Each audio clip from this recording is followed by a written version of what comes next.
हम कर ले सब शेयर कर लेंगे। शंकर जी एक चीज बताइए, किन मुद्दों को लेके आप सामने आ रहे हैं? लेकिन सबसे पहले तो आज आप सबको आपके माध्यम से पूरे जनता जनार्दन को आभार कि आपने इस काबिल हमें समझा। आप सबको पता है कि हम विगत कई वर्षों लगभग 25 वर्षों से सिर्फ और सिर्फ सामाजिक कार्य में अपना ध्यान देते थे और उसमें ही हमें पब्लिक का बहुत स्नेह प्यार आशीर्वाद भी मिलता था। शंकर जी मेरे को एक चीज़ समझाया कि आखिरकार बीजेपी में से आपने बगावत क्यों की? देखिए, सबसे पहले तो है कि बीजेपी से बगावत नहीं की।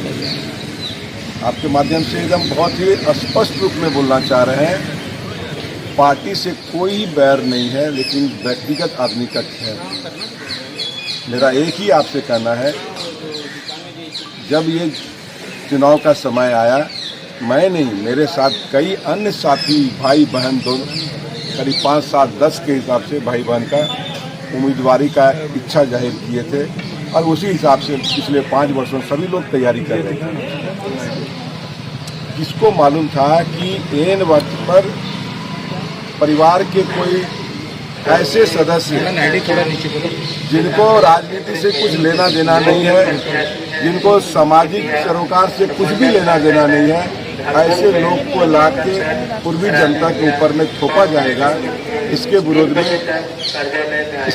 में हम लोग आए, पार्टी के विरोध में। पहले भी 2019 में भी तो निर्दलीय ही जीता पूर्वी। निश्चित रूप से। तो आपको क्या लगता है? निश्चित रूप से निर्दलीय जीता, इस बार निर्दलीय जीतेगा।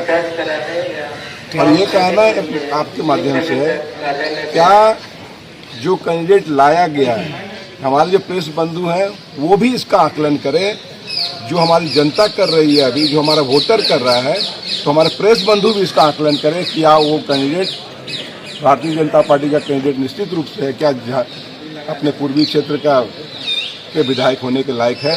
अगर है तो आप उसका समर्थन करें।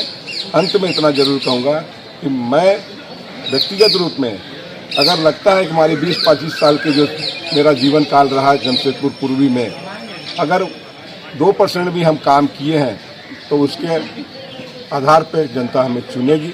मुझे विश्वास है। आपके माध्यम से मैं सभी जनता जनार्दन को आज के कार्यक्रम को सफल बनाने के लिए बहुत बहुत आभार व्यक्त करता हूँ। मुख्य मुद्दा क्या होगा शिव शंकर जी? मुख्य मुद्दा बचे हुए कार्य, कई ऐसे वादे हुए पिछले 25 वर्षों से जो आज भी अधूरे हैं, मैं उनका लिस्ट सबसे बड़ा मुद्दा जो पूर्वी का है वो है 86 बस्ती का मुद्दा। इसको किस तरह से लेंगे? देखिए, हम एक सामान्य लोग हैं। मैं आपको आज भी बताना कि मैं पॉलिटिकल लोग नहीं हूँ, मेरा पॉलिटिकल कोई बैकग्राउंड भी नहीं है।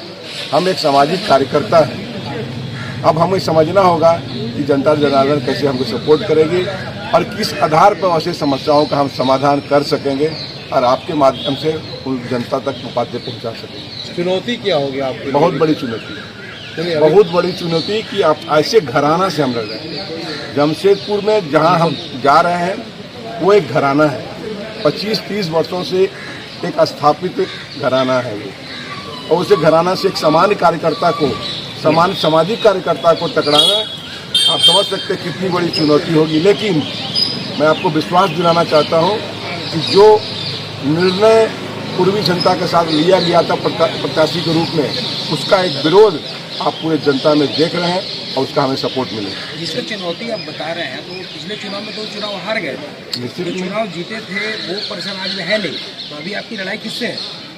भाई उसी घराने से है। तो पिछले चुनाव में हार गए? नहीं, हार गए तो, लेकिन क्या है ना, वो एक किला को ढलते भी कई वर्ष लग जाता है।